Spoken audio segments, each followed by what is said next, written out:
What is meant by an inspired life? Is an inspired life lived only by saints and prophets? Is inspired living the sole domain of enlightened ones? The English dictionary defines inspire as to affect, guide, or arouse by divine influence. It also means to fill with enlivening or exalting emotion and to stimulate to action. Another meaning of the word is to draw in air. But an archaic meaning of the word inspire is to breathe life into. So inspiration implies a breathing in of life, as well as to give life to others. For ordinary individuals and for everyday life, it means breathing in and out better. Simply put, living better.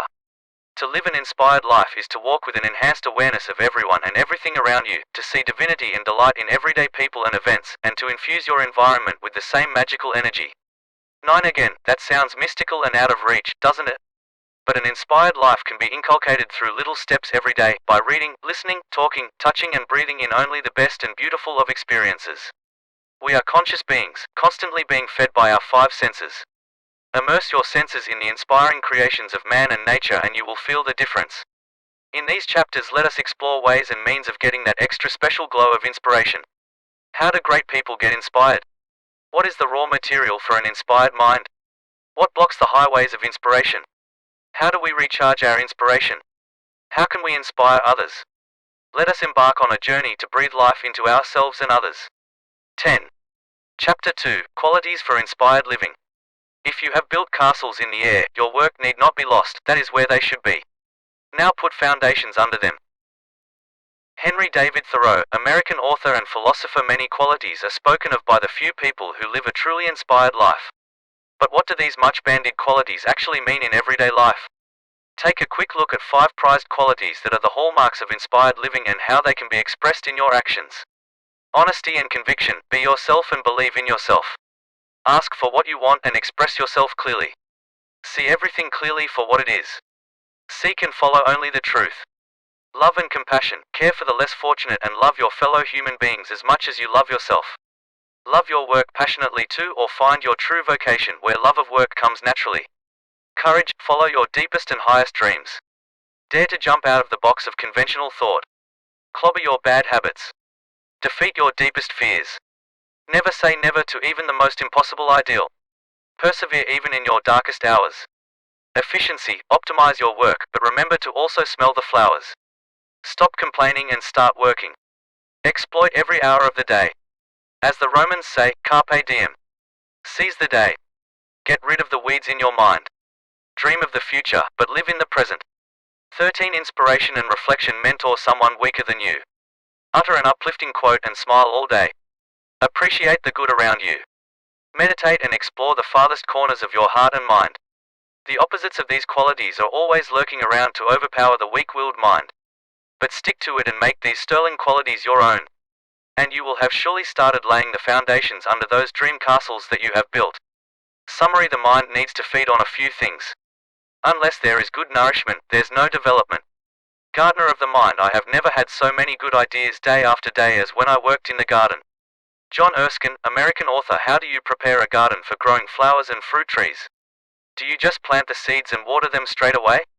After a while, the flowering plants and fruit trees will rise, no doubt, but in that pampered soil, the seeds of weeds also rise.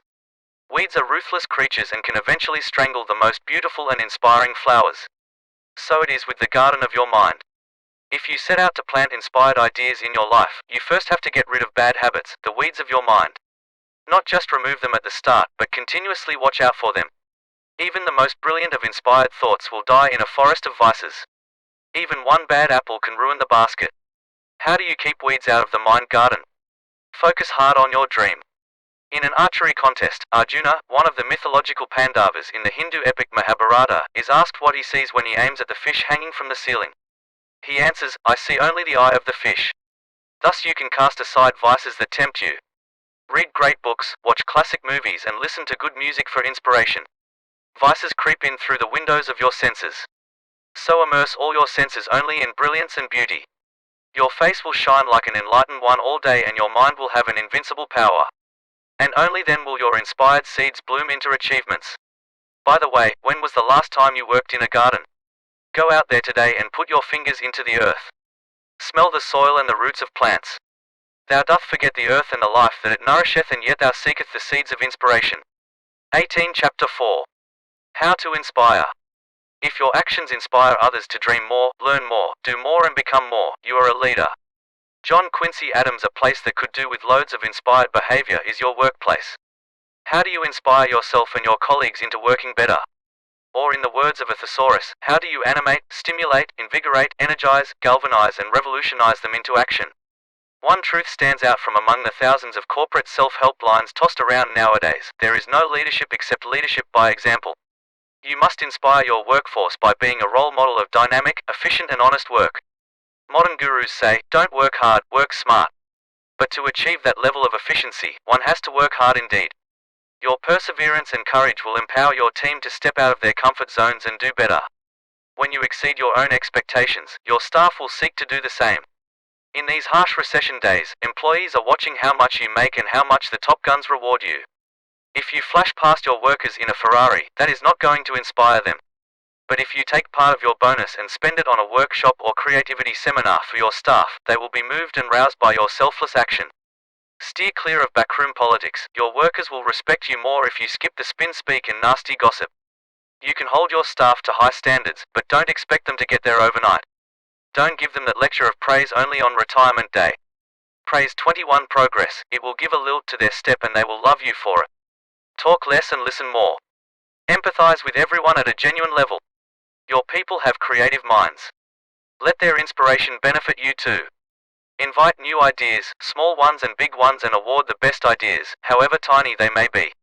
Remember, to inspire means to take in breath and also to give life to. When every member of the firm gives and takes, breathes in and out, there will be growth in the company tree. Chapter 5: Simple Ways to Re-Inspire You. There are times when you may feel completed deflated, like a punctured tire. How would you fix the tire? Find where the hole is located and plug it. And then inflate it. How do you re-inflate the tire of your soul? Try these exercises on yourself. 1. Be kind to yourself. First you have to heal the hole in your soul. Treat yourself to a good movie and a good meal and the company of someone you love. Stop expecting perfection of yourself. Even waves flow through crests and troughs. The hills swoop down into valleys. Like the old cliche goes, ups and downs are a part of life. 2. Listen to people. When the noise in your head is too loud, you know you have had too much of your own company. Walk in a park and listen to children talk. 3. Step into a church or a mosque or a temple or even a museum. There is something about the awe and tranquility of these exalted halls that automatically sweeps you higher. Meditate and converse with your innermost soul. Chat with your creator, tell him your troubles and ask him for a hand. 4. Go for a swim or just work out on the lawn. Feel good endorphins will surge through your brain and inspire you like no nasty drug can. Getting addicted to exercise is a jolly good thing. 25. 5. Dance. Holding a loved one and dancing close to soft music is great medicine for a tired soul. Jiving up and rocking the place is equally great. Sort out your music for your moods. And surprise yourself sometimes. Listen to opera for a change. 6. Read an autobiography of a great man or woman. Walk in their shoes and learn how they did it. Read Khalil Gibran, listen to Zig Ziglar, watch black and white classic films.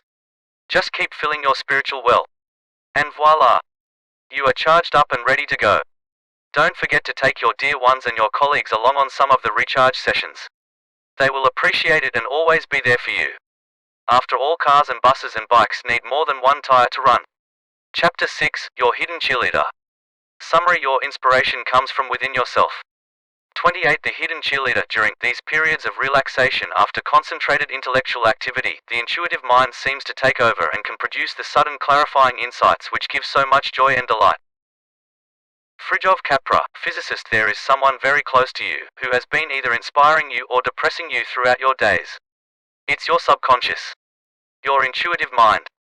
You are often so busy with your conscious self that you forget that the mover and shaker of all your thoughts and deeds lies deep within you.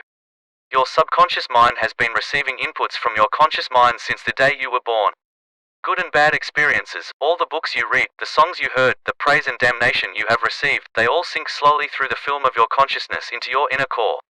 It is the good stuff that rises to spur you on to great achievements, but if negative messages have been accumulated for too long, they too will reach out and drag you down. The intuitive mind is a great co-worker, as Fritjof Capra observed. When Kekule the chemist fretted over the molecular structure of benzene, he could come up with no solution. Yet as he slept, he dreamed of two snakes chasing each other's tails. He woke up to the sudden inspiration that the structure of benzene was circular. The tale of the shoemaker and the elves, wherein the little elves work at night to finish the incomplete shoes of the tired old man, is also a metaphorical story of our subconscious mind. Try it out for yourself. If you have a vexing task, focus hard on it for a few days and then let it rest. After a few more days, you will find the answers come floating 29 hazily up from your inner intuition. Grab the idea and then give it shape. Your subconscious teammate has been working while you were sleeping and has tossed up the solution to your conscious. If the subconscious is empty or hurt, it cannot give you great results. So feed it with good literature, music and loving relationships. It will grow healthy and powerful within you and then keep you supplied with many a eureka moment of inspiration. Chapter 7, The Chain of Inspiration. Summary: inspiration fosters inspiration. The Chain of Inspiration. No, it's not a very good story. Its author was too busy listening to other voices to listen as closely as he should have to the one coming from inside. Stephen King. When we read a Harry Potter book or listen to Stephen Covey or listen to the Beatles, we often feel that there is a direct connection between the artiste and us. That the creator of the work and the receiver have a straight and self-contained connection. But it is a fact that an author or singer is inspired by events involving other people. Those other people may have been inspired by yet other men, women and children who have moved through their lives. You, the presently inspired one, in turn will influence and inspire your colleagues and descendants. This chain of inspiration is the heart of civilization.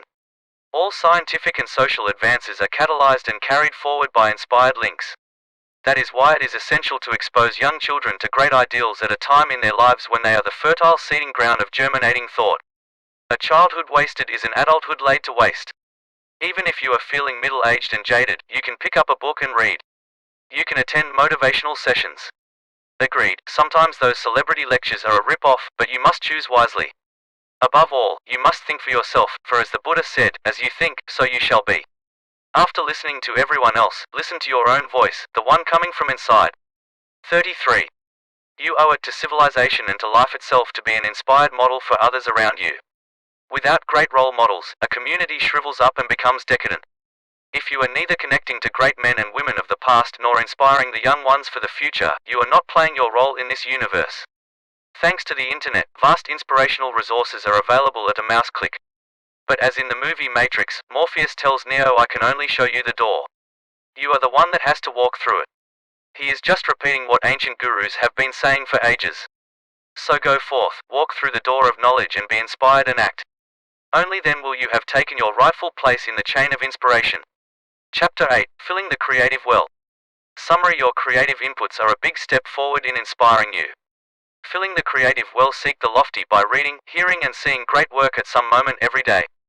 Thornton Wilder. Creative personalities need inspiration for their works, even more than the average person, office or factory-going person. They have to produce writing, music, theatre or dance of original content. These creations have to come from the springs of their mind. Surely sometimes the springs go dry or ebb like the tides. How do accomplished artists keep going? What do they use for inspiration? Linus Pauling, the Nobel-winning American chemist, was asked how one comes up with innovative scientific theories. His way was to come up with as many relevant thoughts and concepts as possible and then eliminate the unfeasible ones. This is brainstorming, a technique used by creative think tanks all over the world today. The abstract art genius Picasso said the artist is a receptacle for emotions that come from all over the place, from the sky, from the earth, from a scrap of paper, from a passing shape, from a spider's web. Just going for a walk by the seaside or watching flora and fauna or listening to people talk is a great way of absorbing ideas. Allow the ideas to cook within your subconscious and then suddenly one morning you will be struck by an eureka moment. Creativity is associated with right brain activity as compared to the logical processes of the left brain. Thinking outside the box is another phrase for lateral thinking or unconventional thinking. As children we all think unconventionally, until schooling and society compel us into narrow norms of thought. 37. The woods are lovely, dark and deep. Robert Frost, the creator of these timeless lines, has some good advice for inspiring the poet in you. No tears in the writer, no tears in the reader. No surprise in the writer, no surprise in the reader. If you yourself do not feel the emotions in your creative work, how can you expect your readers to be moved by them? It has also been said, to do something amazing, you must be someone amazing. So first fill your own creative well and let the springs bubble forth. Chapter 9, Inspirational Speakers in Cyberspace. 39. Summary: here is a look at how inspirational and motivational speakers perform in the vast realm of the cyberspace. 40 inspirational speakers in cyberspace. To speak and to speak well are two things. A fool may talk, but a wise man speaks. Ben Jonson, English dramatist, poet and actor. The thought of inspirational speakers immediately conjures up a stiff $1,000 attendance fee and pompous lecturers who go on and on blowing their own trumpet. But who says that you have to shell out a lot of money and catch up with the latest gems of wisdom spouted by an obscenely wealthy life performance coach? A cover-all speaker may not always help your specific field of creativity. The internet is the new seminar hall for the world today. Trawl your favorite search engine and you will get up to 10-minute long videos on YouTube, which cover every field on Earth, and probably the moon too. If you are a writer, listen to Ray Bradbury, Stephen King or the scores of successful authors share their inspirational stories with viewers in cyberspace. If you are an actor or singer or poet, there are thousands of clips and interviews that you can benefit from. Make sure you keep a writing pad handy to make notes and grab that one idea that strikes you real hard. Listen to the audio or video clip with as rapt attention as you would pay if you were in a 5-star conference hall having paid $1,000 for exclusive attendance. Just because it is free does not devalue the advice in any way. Many adults of today grew up reading Dale Carnegie's How to Win Friends and Influence People and How to Stop Worrying and Start Living. Stephen Covey's bestseller The 7 Habits of Highly Effective People is a modern 41 classic self-help book. But numerous self-help books standing on your shelves should not lull you into a false sense of security. Absorb and practice what you read. Else all that you ingest will be merely excreted without enriching your soul. Some worthy names stand in the modern hall of motivational fame: Wayne Dyer, Deepak Chopra, Zig Ziglar and Mark Victor Hansen. Chicken soup for the soul. Do not forget that the oldest wisdom is the soundest wisdom. Holy books and tomes of philosophy may be difficult to wade through, but if you take the trouble to get to the gist of their messages, you will be richly rewarded. Chapter 10: Inspiration for Creative Artists. 43 Summary: Creativity is an important aspect of getting inspired. In fact, it is an essential element in your bid to live an inspired life. 44 Inspiration for Creative Artists. Writing is no trouble, you just jot down ideas as they occur to you. The jotting is simplicity itself, it is the occurring which is difficult. Stephen Leacock. That is a very witty piece of observation. Yet it is a profound fact of the creative life. If you are empty, ideas will not occur. No idea, no work. Creative artists sometimes struggle for months and years, even in the middle of their fame, walking in a mental wilderness without inspiration. How can a writer or a poet or any creative artist be inspired again? Here are a few tips from artists who have been through it all. 1. Read. Read everything, trash, classics, good and bad, and see how they do it. Just like a carpenter who works as an apprentice and studies the most. Read. You'll absorb it. Then write. If it is good, you'll find out. If it's not, throw it out the window. William Faulkner. 2. Art is not a handicraft. It is the transmission of a feeling which the artist has experienced. Leo Tolstoy. If you have not experienced feeling and emotion yourself, how will you write and sing about it? Will those moving insights come to you as you sit at a writing desk year after year?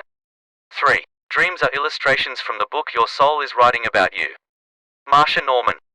Your dreams can be a fertile bank of ideas to write on. Keep a notebook by your bedside and jot those dreams down before they fade away like gossamer. 4. Free writing. One of the best ways to get unstuck if you're uninspired. Just start writing. Anything. It doesn't matter. Don't edit, don't pause, don't think. Just write and let it flow. Leo Babauta. Before you know it, 45A story will take shape before your eyes. It was there all along in your mind waiting for your hand to rise. 5. Serendipity is the art of making an unsought finding. Peck Van Andel. Do not be afraid to tread the unbeaten path, the road less taken. A branching off from your main idea may lead you to greater things and unsought gold. Just follow your instinct. Art is not an ironclad discipline. It is a lithe fairy that dances after the light. 46. Conclusion: you now know what it takes to be inspired and inspire others as well. Go forth, set an example for others. All the best to you.